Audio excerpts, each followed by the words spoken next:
And then I went and I worked on a horse ranch in Spain. I loved the idea that I could work with my hands. But anyway, I went there, I literally scooped poop. That is what I did for a month and a half. It's because nobody is going to say something until you do. Yeah. And I think I have tried to impart that on so many staffers that I've tried to mentor. Is like, nobody is going to give you what you want unless you ask for it. Almost every single issue area, we are working toward the same goal, right? And it's just a game of, well, here's how I think it should get done. And so I think when you see that you're both working toward the same goal and the other person really isn't so awful, they just think that you can accomplish something in a different way. Yeah, for sure. All of a sudden they're human to you again.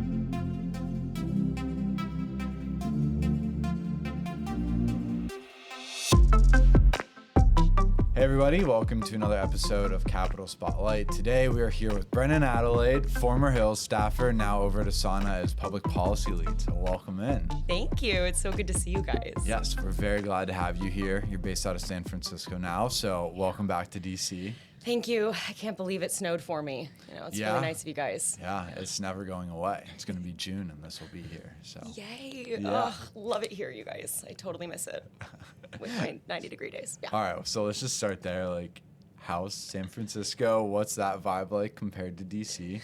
Very different.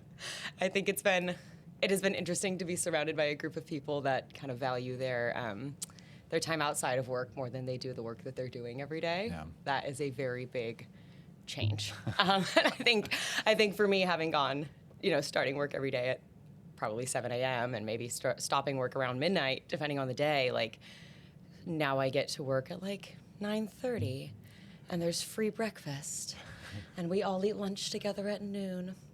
And then at 4, people start to trickle out, and I stay till 5 because I'm a really good staff. Yeah, you know? You're like the teacher's pet over there, staying till 5 o'clock. Exactly. So I guess my point is, it's the quality of life is much better, and I'm grateful. I think I put like 10 years back on my life. So. There you go. Yeah, I bet, honestly, and like pushed off gray hairs too. Like, yes. I noticed that I was like 23 getting gray hairs on the Hill, and then I switched offices, and they went away, and I'm like, oh, okay, cool. That's all I had to do. So I look good? Okay, yeah. Yeah. I mean, there was a moment there where I was like, I think I'm going to need like some super heavy Botox, I was like, my face is like this all the time. All you had to do was get back to California. Exactly. That'll do it for you. Beautiful, sunny. So 10 what out do of 10. people do outside of work in California? Like, how do you balance? Dude, every single weekend, people are going skiing or they're like hiking or they're biking up and down. Like, I mean, it to me is insane that you bike around San Francisco. Yeah. Like, that's a you Putting problem. your life in danger. Exactly. But I go to book club once a week, which I literally have never had time for. Like, people read. I go on a date every night. I go to the gym literally every day. Like, I used to be skinny because I didn't have time to eat. And now I'm like fit because I have time to like work out and work on myself. So I think you're out really selling the lifestyle off the Hill right now. So. I'm just saying, come hang. Yeah, okay, that's yeah. all I'm saying. For sure. So I really had no idea what Asana was when I worked on the Hill. So could you give an explanation for the staffers out there that are like, what the heck is Asana? Absolutely. Asana, in my professional capacity, is a work management platform. We make it possible for your teams to work more quickly, more easily together.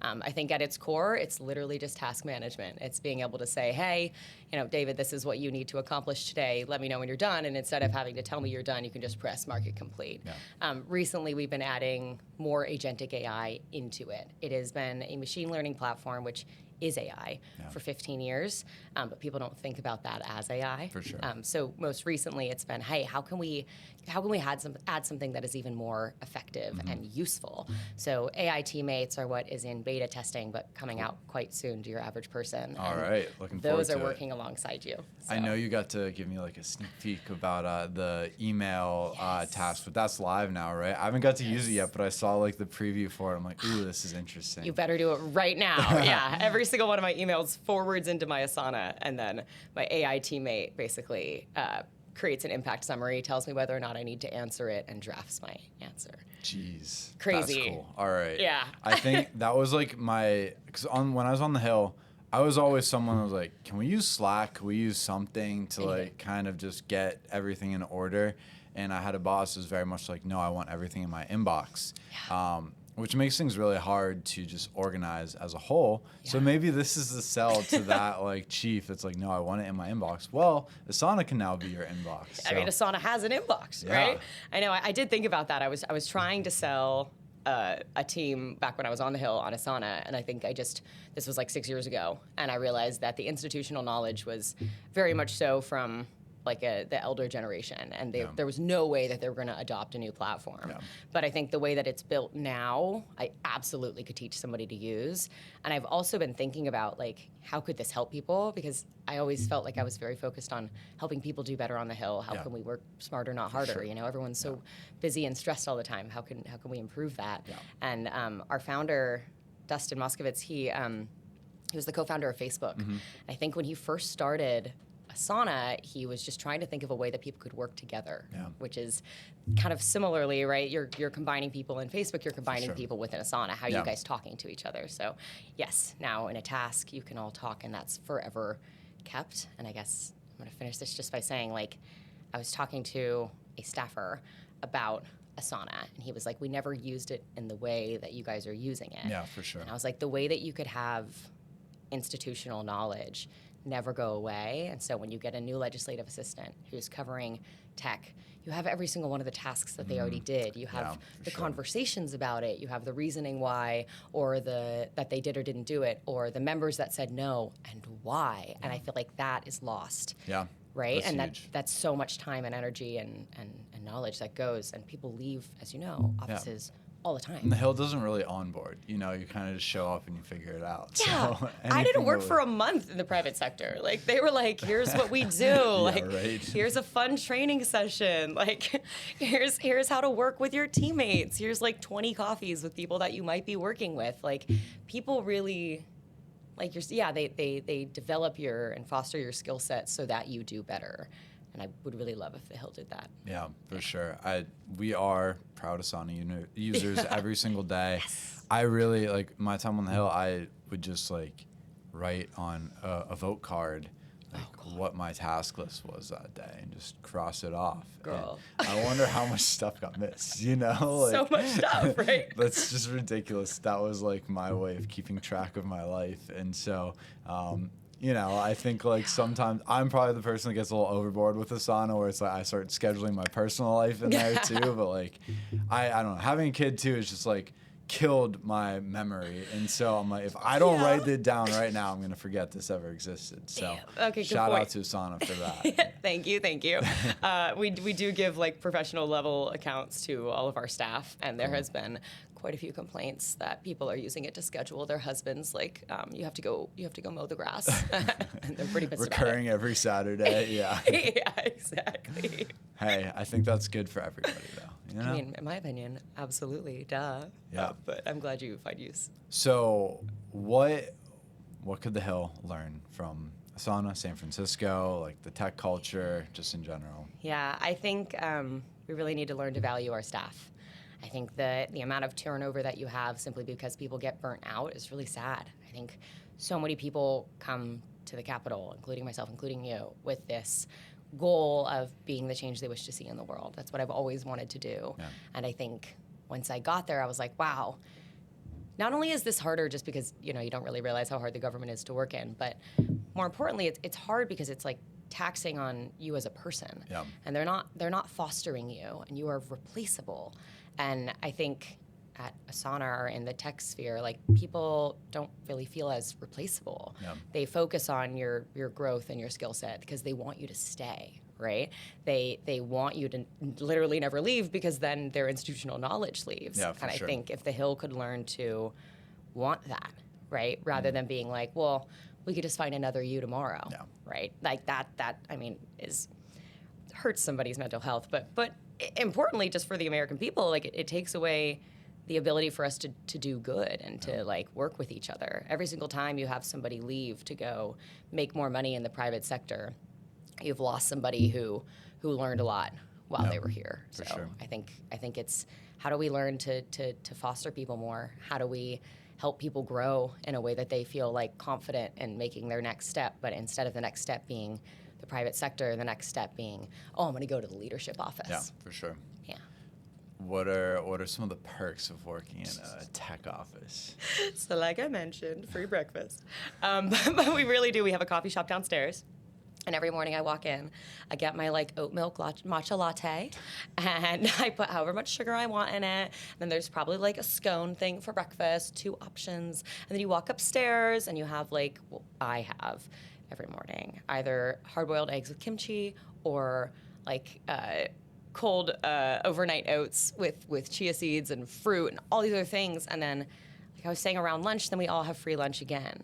And I think food doesn't seem like this incredible thing, but it actually brings our team together, for sure. right?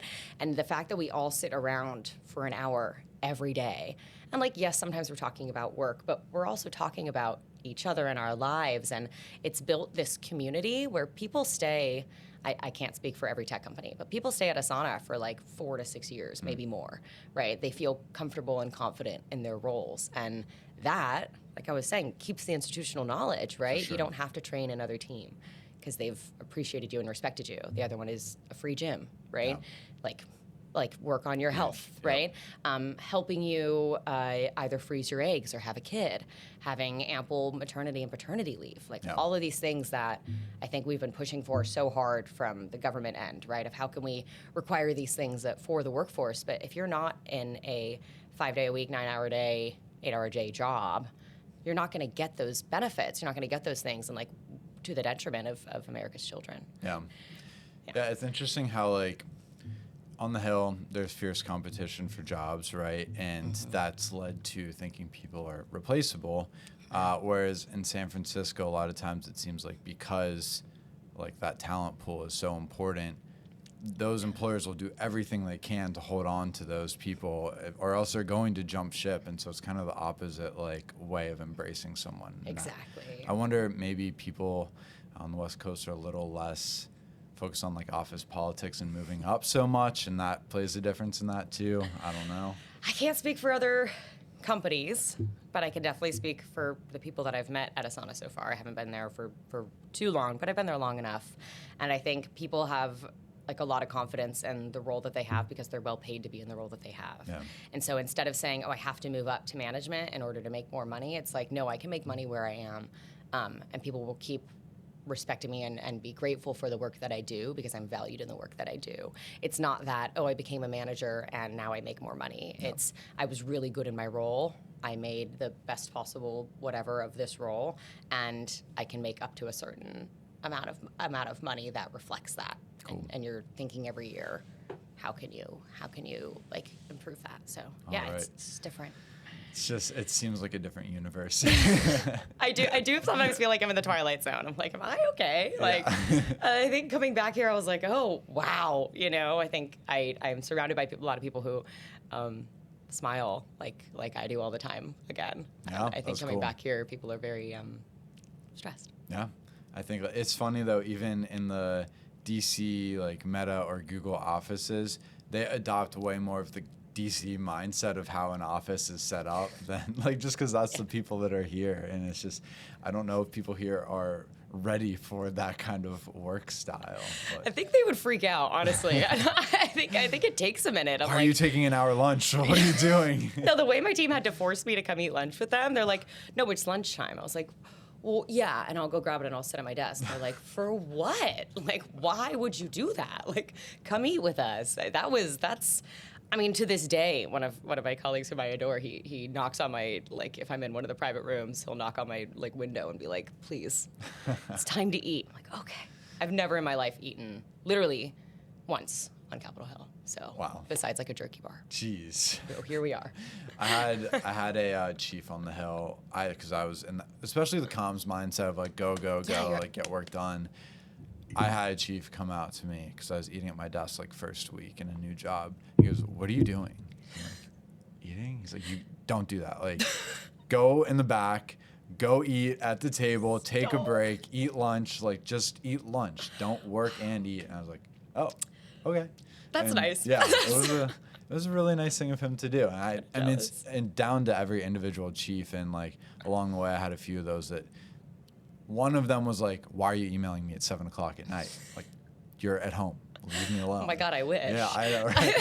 So it was like, but wait, like, but there's a tweet that needs to get out. And he's like, I don't care. Email me in the morning. So, No way. Yeah. So oh man. That was great to have. So. How offices differ. Yeah, That's I know. crazy. It's wild. So. Mine would be like, it's 10:30 p.m. I'm at a bar, and my supervisor's like, "Are you within 10 minutes from home? We need to put out a press release." And you're like, I can be there. You know, that's great. That's The offices are different. I'll never forget RBG passing away because it was a Friday night, and it was later in the night, and everybody. I was at Dacha in Navy Yard. Classic. And all of a sudden, everyone's like out on their phones, like typing up releases. It was just like the most classic DC experience. That's literally so true. I don't think I've ever been at a bar in San Francisco and have everyone look at their phone at the same time. Like, they don't even look at their phone. Like, yeah. But that is absolutely, you know what? I bet one of those people was me. Yeah, like, probably. Absolutely. Yep. So, all right, get us into your Hill experience. Like, give us a rundown. What was your time like here? Totally. What'd you do? I think I ended up having the best, or close to the best possible experience that I could have had. I honestly was pretty surprised with myself. I was pretty grateful for the time that I had. I came here literally with like pretty much one or two goals in mind, and I wanted to follow, I think, my North Star of, like I said at the beginning, being the change I wish to see in the world, right? And the goal was like, how do I get there? And I had just been through, or was still going through, a pretty intense time in my life. And it all had to do with women's health and women's rights. And I had kind of run away, and I had done a fellowship in the Asia Pacific. And that was 7 months there, just literally basically barefoot and dancing around and meeting people and trying to figure out like a lot of ethnographic research and interesting things. But while I was there, I realized how many of the issues that we have in America are just the same around the world. And so I came back and I was like, I want to work somehow at the intersection of helping women and making that global, not just domestic. Cool. So I interned for Brad Sherman. COVID hit. My life blew up again. I came back to the Hill. I went back and I worked on a campaign again. We lost that campaign. I came back here. I was like, oh my God, what am I gonna do? I'm back at square one. I have no money. I'm like hemorrhaging everything every single day to try to make it in an atmosphere that didn't really feel like they wanted me, right? But I put my head down, I connected with everyone possible, both sides of the aisle, and I was like, somebody, at some point, this is gonna pay off. So it was February, like first week of February, and I was so unemployed, and I got a random call from a 202 number. I genuinely thought it was my doctor. I picked up in the stupidest possible way. I literally was like, what's up? It's Brennan. Gosh. Which, if you are listening to this, don't do that, okay? Very rogue. Please, for the love of God, be professional, But I think the person on the other side of the phone was like, hi, this is this person calling from this office. I got your resume from 7 different people. Who the F are you? And the only thing I could say was, I'm Brennan. He's like, what's up? I got that. Yeah, what's up? Anyway, he's like, I got that. Are you unemployed? I was like, I'm seeking work. He goes, yeah, okay. But if I needed you to start tomorrow, you could. I was like, I'm so unemployed, it's insane. Yes, I am so unemployed. Please hire me. So I interviewed for that job the next day. He hired me the day after that, and I started on Friday. And that's how I got on the Hill, which I think is not the same experience that everyone has, but I do think that every person I've met has their own crazy version of this story. Yeah. I stayed for 7 months. As you know, when you have a very low-level job on the Hill, you make $0.00. Yep. Especially pre-MRA boost and all that. Yes, exactly. Right. I was getting paid $32,000 a year. Hey, that was my starting salary too. Yeah. There we go. Right? This is ridiculous. This is insane. I think the cost of living in DC, I think they said, is $80,000. Oh my gosh. So as you know, you're scraping by, right? Yep. You're trying to make it. I was trying to pay back the debt that I had incurred from the year and a half of trying to be an intern.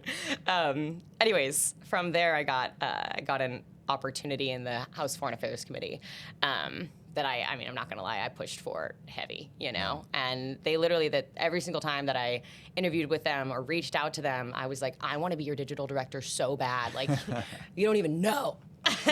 They're like, Brennan, like, you are not qualified for this job. And I was like, yes, I am, and let me tell you why, right? I basically forced these people to hire me. I believed in myself so much. And a couple months into having that job, which I loved, our deputy comms director left.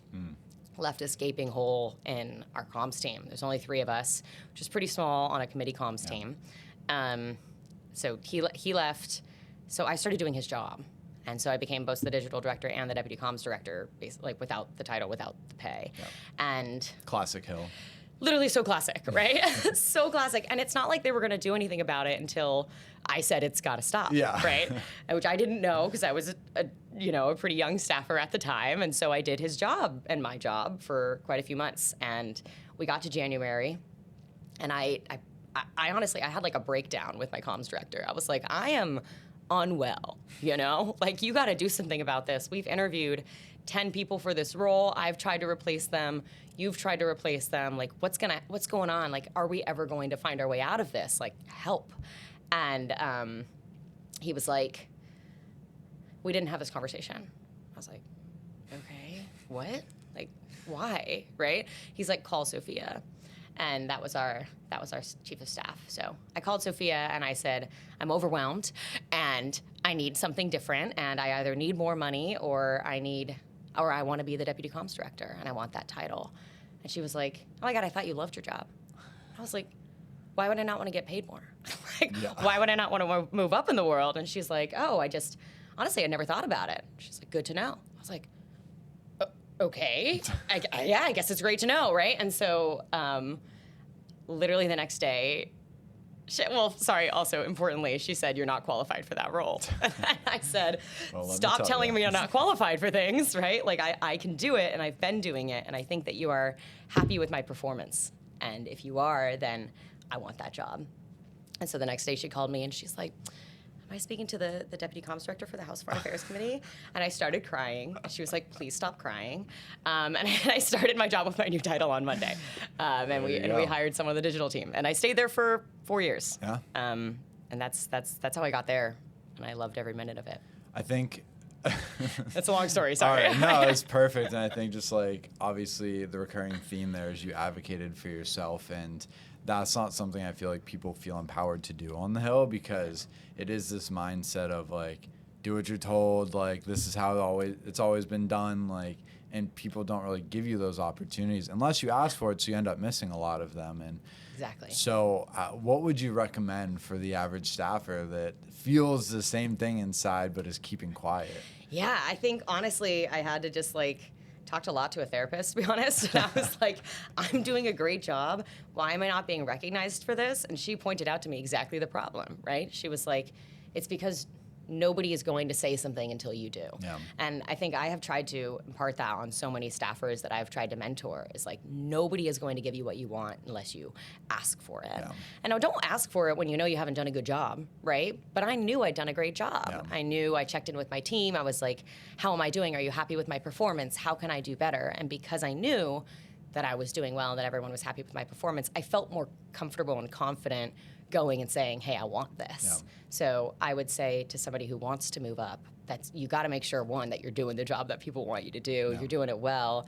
And then if you are, then be confident. And honestly, knowing all the people that are in politics, people are mostly pretty confident, Like you don't end up here without being on like student leadership board or something, or like if you're a comms person, probably theater. Like I think sometimes you just got to like buck up and try.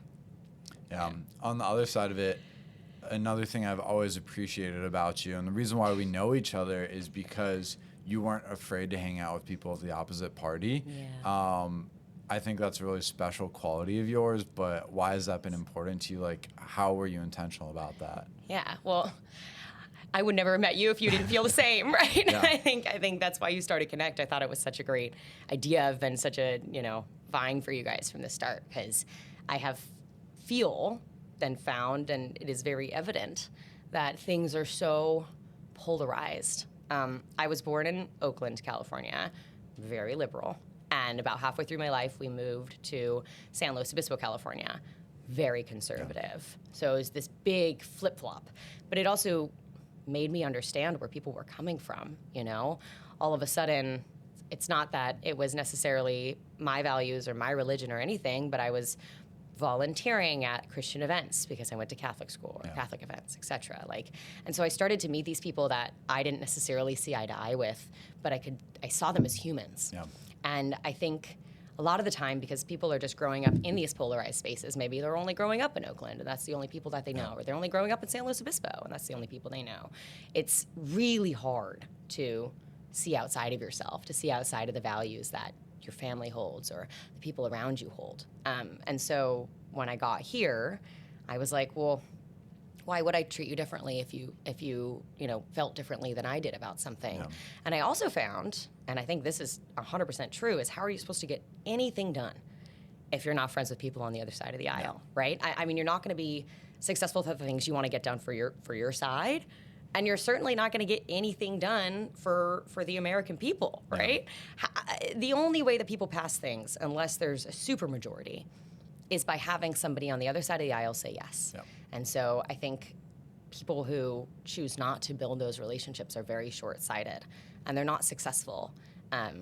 So I think, I wanted to be able to be the change I wish to see, and I found that the only way to do that was to see people as humans and treat them that way. I think something I've noticed in the past few, I guess since like Trump 2.0, is a lot of people that kind of have had that mindset, and especially the whole it's always interesting when you see people that have grown up in two different spaces and get that sort of empathetic understanding of a different person. I think a lot of those people have been okay with the being friends with people across the aisle and hanging out with them and not putting too much of a label on them. And then I think Trump 2.0 has kind of made it even harder for that to happen. I've seen a lot of people on the left kind of separate from people on the right because they can't wrap their head around how this person could be sane and also a Republican and support Trump, whatever it may be, or just be in that party. How do you balance that these days where it just feels even more filled with tension? Yeah, I mean, I won't lie. I think it's been a challenge for me too. I think there's been moments where I'm like, I don't see how you could possibly feel that way, right? I mean, there's been moments, and I think also moving back to San Francisco makes it even harder, right? I mean, now I'm surrounded by this entirely liberal community. It takes a minute, it takes effort for me to say, what are other people thinking and why are they thinking it? I have really valued friendships that I've had made from the Hill, people that still work on the Hill specifically. And I think the difference between somebody who is a Trump supporter that doesn't live in DC, doesn't work in DC, is so different, vastly different from somebody that does. And when you can talk to them and say, man, this is really, I don't understand, I can't wrap my head around this. But you have somebody that you can go to and be like, please enlighten me because I am feeling so down in the dumps or so I can't wrap my head around it and I care about you. Yeah. They'll answer, right? And so I have people that I text here when I feel like something is so insane and I'm like, what are you hearing? Yeah. Because I'm on a social media silo and this is all I see. For sure. And even here, I'm staying with my friend here and he's always been conservative and I've always, been pretty moderate, but which also helps see both sides. Yeah, but, for sure. But still, right? And we were just talking about what was going on right now with the Epstein files and he's seeing things that say, the Dems don't want the Clinton stuff to come out, but they only want the Trump stuff to come out. And I'm seeing stuff saying the exact opposite, for sure. Right? And I was like, this is crazy. But if you don't take a moment to talk to people, you're never going to know. And so my hope, just because this is something I care so much about, right, and I think is very important to our democracy and our relationships and our lives, is that we can choose to see the good in people, that we can choose to have the conversation, because we are really not that far apart. Yeah,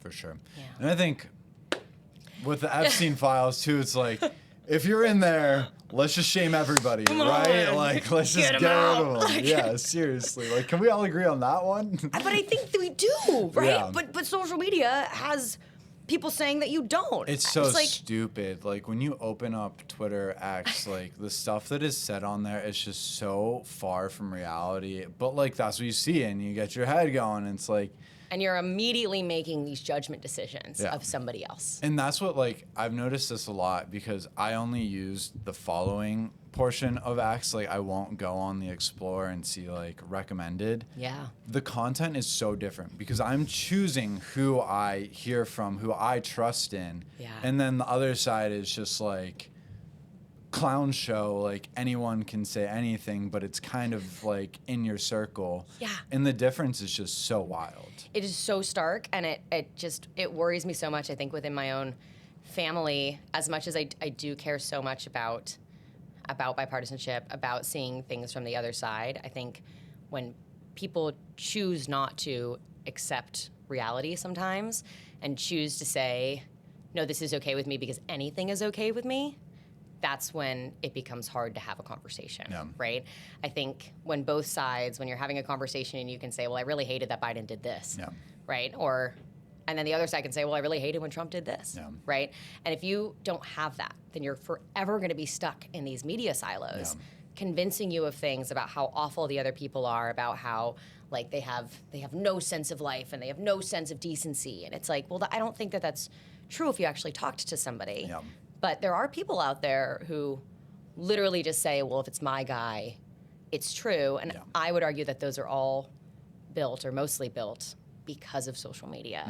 For sure. Not because of actual opinions. And I think like something you've done really well, and it's something I've noticed works when building relationships across the aisle, is making fun of yourselves, right? Like making fun of the other people in your circle just to like show, hey, like I understand like there's craziness on my side too. I think your side is also crazy, but like no one holds crazy and they're the only ones who are. So it's like, I don't know. I feel like that's always been, it's such a like de-escalating thing to just go, oh my gosh, can you believe the people on my side? You know? Exactly, right? And all of a sudden you can find common ground.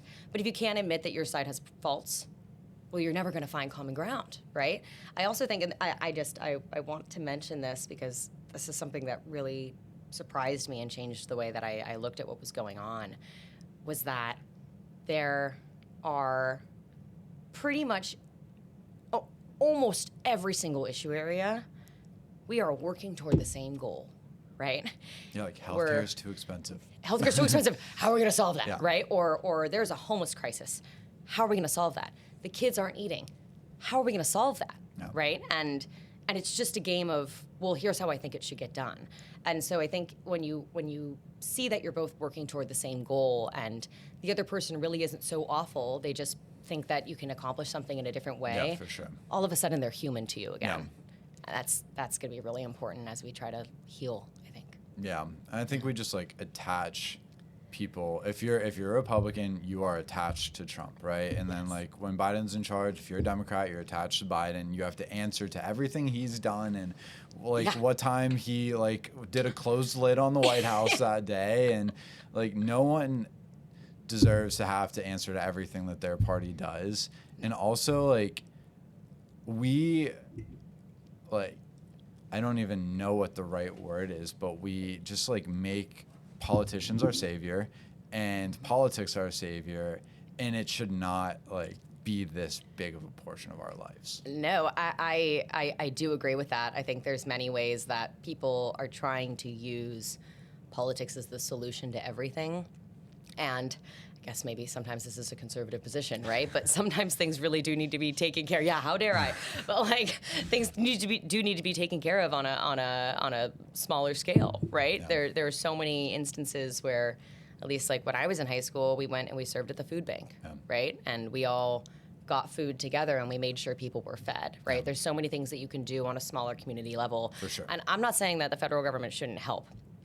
But I am saying that there's a lot of things that we can and should do within our communities to make the world a better place. And you're always going to understand your community better than someone in Washington is going to be able to. Exactly, right? It's like, hey, I know the homeless guy that lives at 10th and Q, right? And that's my guy. And I know that, you know, he's there because he's down on his luck. Or I know he's there because, you know, he's a drug addict, and hopefully I can find him help for that, right? It's you literally, I think, on a micro scale, start knowing the people around you, and you can support them through that. For sure. That we do. Yeah, we need more of that. I hope so. We'll get there. As long as you just keep powering through, like other people join the cause, we'll find them, and we'll I think go we're gonna for figure it out, right? Third party? Yeah. Should we go third party? Yes, yes, let's go third party. I actually, to be honest, what I want to see, because I think this is, so many people talk about a horseshoe theory, right? Yeah, for sure. They're like, oh, people meet in the middle. I like to think of it as a circle, right? I feel like I'm a moderate. I'm down here. I'm meeting people mostly, honestly, on the Hill, where we mostly understand each other. We're working toward the same goal. We agree on the problem. We're trying to get there together. And like every once in a while, we disagree on the ways of getting there. And then there's people at the top who are low-key bonkers, right? They have like some... Don't disrespect the populace. I'm just saying, like, low-key bonkers. Hey, it's both sides, right? They're meeting at the top here, and they don't want to have vaccines at all, right? And you have the people who just think it's awful because of this. You have people who think it's awful because of this. And I think the people at the middle are like, well, let's do it, but let's do it in the smart way, right? And everyone in between. So I think as we move forward, we're going to have to understand that not everyone is up here, not everyone's down here, not everyone's in the middle. There's usually a lot of common ground. And so I hope what we can do from that is have a different version of a party system, because I think 2 is simply not working for us anymore. We're not able to hold each other accountable. I would love to see 5. I would love to have like a progressive, like, honestly, like, but I would love to have like a progressive, like AOC, traditional Dem, moderates, traditional Republican, and then what you see now is that's the MAGA right, right? And I think if we had all 5 of those, we would get so much more done, because most people would run as a moderate, right? And then they would have to be in the same group working together. And ideas get to compete more than 2 answers to the solution. Exactly. Like, how many times have, you know this, I guess the average person doesn't know this, but like, how many times has I'm just going to say AOC, you know, it's not necessarily her, but an AOC type or an Ilhan Omar type gone into the room of a leadership member in the Democratic Party and been silenced because they're like, hey, we actually got to get something done here. Like, you gotta hush up and stop like vying for what you want all the time, because we have to compromise. How many times, I'm sure, has that happened on the other side, right? And we can't keep going like this. It doesn't work. It's not helpful to anyone.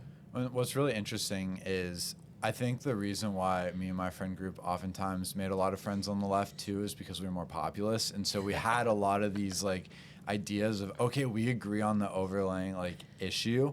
We may come at it from completely different perspectives, but in our polling that we do, most staffers have populist tendencies in how they vote on polls. And so, all right, we're all kind of like, not everyone, but a lot of people are coming from the same place, right or left. That's like the combination right there. But I don't think we get to the point of having those conversations too often because we're siloed a lot of times. No, I definitely think that is America is not over, but that is the downfall of our government, is not being able to have those conversations. And it's kind of heartbreaking. Yeah, for sure. Yeah. So let's get to your journey after the Hill. First, what made you decide to leave the Hill? Ooh, I was exhausted. Honestly, I think 4 years really like 6 years of the Hill, but 4 on the committee, et cetera. It was exhausting. How I think many staffers feel. I also think that I chose exhausting offices, right? I mean, in foreign policy, you don't sleep because the world doesn't sleep. Yeah, for sure. Right? Something happens in Venezuela, and all of a sudden, you're up all night, right? I think I heard from our Western Hemisphere staffer that he happened to be awake when it happened, and he was like, no, I've literally been up for 24 hours, whereas everyone else woke up to it, right? Yeah. But that's just the way it works. I mean, I've been woken up at like 3 a.m. before because we needed to put something out. Yeah. And that is exhausting. Sure. And I think the way that I saw the government going, I saw the way people felt about each other going, and I was like, I honestly felt that there wasn't much good that I would be putting into the world at this point, and why was I killing myself? Honestly, probably dying early, not eating all the time. Yeah. Like, it was debilitating. And also, I think something that really made me be like, wow, I need to get out of here, was when I really realized like how much my mental health was crippling, you know, in addition to my physical health. But I was like, wow, like I can't even like keep myself stable. Just like being a human, I'm not valuing the people around me in the way that I would like to. I had to work through my sister's wedding because of Israel and Gaza, right? things like that, I was like, wow, this is taking away from my relationships, and Yeah. I don't want to like spend my life not able to be present with the people that I love. For sure. Yeah. And politics is going to eat itself up no matter what happens. So Exactly, why, right? why ignore your family in that process, you know? And Yeah. it's hard. And I think I'm glad you came to that realization. And I think you had a really good solution to it as well. So what did you do after you left the Hill? Heck yeah. So at first I gave myself a break, right? I think I needed a chance just to screw around and have a nice time. So I said goodbye and good luck to all my friends. And I went skiing for 2 months. Vibes. Literally. I just flew down the mountain. I had so much fun. I hurt my ACL a little bit, so I came home and I was like, okay, I need to rest. I've been moving so far, so fast in my life. I need to take a minute to actually step back and be present again. While I was here, I went and partied at the White House Correspondents' Dinner. There you go. I had to, live it up one more time. And then I went and I worked on a horse ranch in Spain. Okay. I loved the idea that I could work with my hands. Yeah. When my family had moved to San Luis Obispo when I was a kid, we had horses. We had horses, chickens, peacocks, all kinds of stuff, That's right? great. It was kind of crazy and fun and funny, and I really have a love for horses and their healing qualities. And I felt like, man, what is the one thing that I feel would bring me back to presence with myself? And I was like, honestly, a horse. They are so well used in health and healing. And I wanted to become fluent in Spanish. There you go. Yo no sé, unfortunately. I really tried, but I am not fluent, which is kind of a tragedy. But anyway, I went there. I literally scooped poop. That is what I did for a month and a half. And while I was there, I got to thinking about my life, my career, everything that had happened in the course of it. If you look me up online, you'll see that I was in a lawsuit. That was really crippling to my mental health, honestly. That made life really hard. And through that, I was like, how do I heal? And so I just started writing. And I wrote all about my life, and then I wrote specifically about working in the government. And what it was like to try to be bipartisan. Yeah.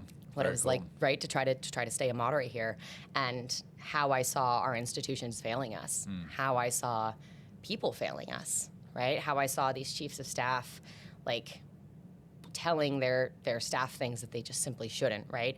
Everyone should be promoting the idea that we're trying to work together, trying to find compromise, and yet people are being torn apart. For sure. And so I don't know, I wanted to document, So I did write a whole dang book in like a month and a half, which I think is insane. It's like hundreds and hundreds of pages.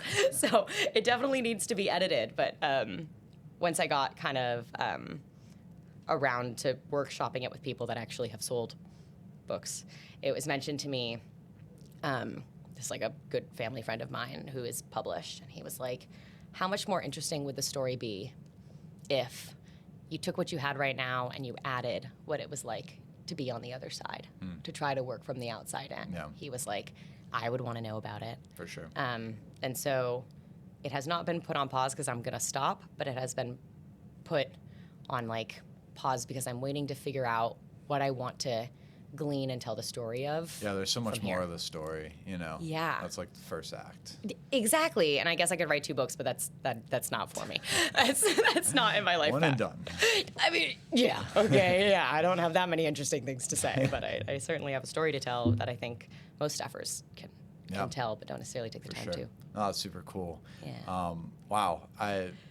I want to go back to the skiing real Sorry, quick. yeah. There's just so much to unpack there, but like, don't want to miss the skiing. Where did you ski?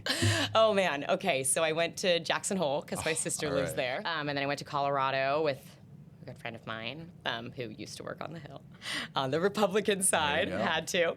And then I went up to Whistler, Cool. and then I went all over France and Switzerland. Jeez. I had originally wanted to go to Japan, but I don't know if you know about Japan. Yeah, I think my friends are going there Yeah. this month. Yeah. And I was like, I would so love to be in Japan, but I don't want to ski alone. Yeah, that's not the powder. place to ski alone. Yeah. No. So I was like, well, if I'm going to go, I need to go one with somebody that can ski really well. Yeah, and can pull you out of the hole that you fall into full of powder. Yes, exactly. Exactly. So I was like, you know what, Europe is gonna be it today. But I don't know if you know anything about Europe skiing. No, I've never gotten to do it. Their après is insane. Yeah, I've heard. What the heck? They got DJs, they got parties, they had like a tightrope walker. I was like, The what is this Europeans place? are so different from us. I know. You like think that we're the same. It's like, no, like it really split. so far apart. And honestly, my only problem was like, crap, I actually don't speak French. I don't speak German. Like, I was like, I don't speak any of these languages. So I'm at all these like après parties, just kind of like this lone American, like praying that I hear a British voice, you know? Like, and in many places I did, but it was honestly humbling. Like, I am a person who's always able to make friends and to feel comfortable in a space. And it was one of the first times that I really had to be fully outside my comfort zone. And not know anyone and not know a language and still try to like make it. And that's super fun. I mean, that stretches your brain, right? Like that develops you in a way that you're not going to get if you just stick around here and do the same thing. You know? I mean, I 10 out of 10 recommend, you know. I think sometimes you do need to take a break. It was, I mean, for me, I was a competitive ski racer when I was a kid, and so I love skiing. So I'm flying down the mountain at like 65 miles an hour, freaking ripping, you know, like having the time of my life. And I don't know if you've ever seen these like Instagram reels where like it's like this guy and he's like, you think I'm like focused on my skiing, but he's just singing Taylor Swift. Like that is me on the slopes. And so that's freeing. So if you can ski, or if you have any sort of sport or something that like brings you peace and lets you clear your head, Sure. I highly recommend taking a minute to that's what I love about skiing so much is you get the physical exertion and like that experience, but you also get to be outdoors. You get to be in the majesty of these mountains and really get to take that in the process. Absolutely. Very cool. All right, before we go, what else do you want people to know about you? Like, what's a great connection piece? About me, Like, I think, oh man, okay. I think I came from moving from a really big place, Oakland, Northern California, to a really small place that has grown recently, but it was quite small when I was a kid. And when I was there, I really wanted to be an actress, and I worked toward it my whole life. And what I told my mom was the reason I wanted to be an actress was not because I wanted to be famous, but I wanted to be famous so I could change the world. And I think once I was there, I was studying acting at USC, and I realized that I didn't want to be a famous actress. But I did want to do something good. And I would encourage people to think outside the box a little bit. You know, I did not mean to get into politics. This literally was never the passion, the goal, the dream. I feel like I got thrown into it in many ways. And in many ways it was a choice. Yeah. But I was thrown into it. And I think I just kept following it because I knew that getting there, like, and being able to be the change I wish to see in the world was going to take a little creativity. Yeah. And, you know, I wasn't going to be a famous actress. So how the heck was I going to raise the money to do so, right? For sure. And so instead of having to raise money, I decided to go work in the government. So if you are a person who, you know, wants to do good, wants to change something, it doesn't have to be in the path that you think it's going to be. Yeah, and I think that's what made you so valuable on the Hill and have such an interesting perspective to politics and have the creative side of you was to not be a poli-sci major and then like end up here. Is you have all these different weird experiences that give you a different perspective on the Hill. 'Cause I come from that too, like film major, and so you're like, how did you end up here? Yeah, right. It's like, by the grace of God, I have no idea. Exactly. I think we need more people that don't study poli-sci. For sure. Right? Yeah. And we need part of our third-party core, you know? Yeah. Third-party core. More theater nerds. More kids that don't think that this is what they want to do. Yeah. I think you can make a difference even if you have no idea what the heck you're talking about from the start. For sure. Amen. Yeah. Well, Brennan Adelaide, thank you for being here. Thank you for having me. It's so good to see you guys.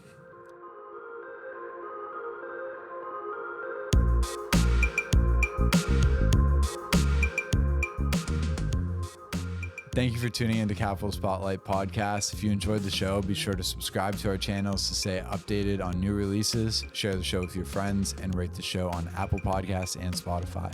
For more from Connect, subscribe to our daily newsletters, follow us on social media, and check out our website, all at Capital Connect, capital with an O, CNCT. See you next time.